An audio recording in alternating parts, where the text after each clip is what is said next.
અંજાર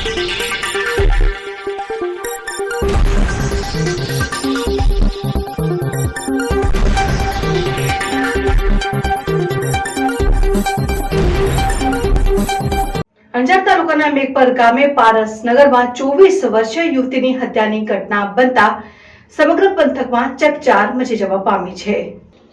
અંજાર તાલુકાના મેઘપર ગામે પારસ નગરમાં 24 વર્ષીય યુવતીની હત્યાની ઘટના બનતા સમગ્ર પંથકમાં ચકચાર મચી જવા પામી છે। જ્યારે મૃતક યુવતી પાયલ પ્રકાશ ઉત્તમ ચંદનાની હોવાનું જાણવા મળ્યું। પ્રાપ્ત વિગત અનુસાર અજાણ્યા શખ્સે પાયલ પર ગળા, પેટ અને હાથ ઉપર ધારદાર હથિયારથી હુમલો કરી હત્યા કરી નાસી છૂટ્યો। આ ઘટનાને લઈને સમગ્ર વિસ્તારમાં ભય અને આક્રોશ જોવા મળી રહ્યો છે। હત્યાની જાણ થતાં જ પોલીસ ઘટના સ્થળે પહોંચી ગઈ અને તાત્કાલિક તપાસ શરૂ કરી।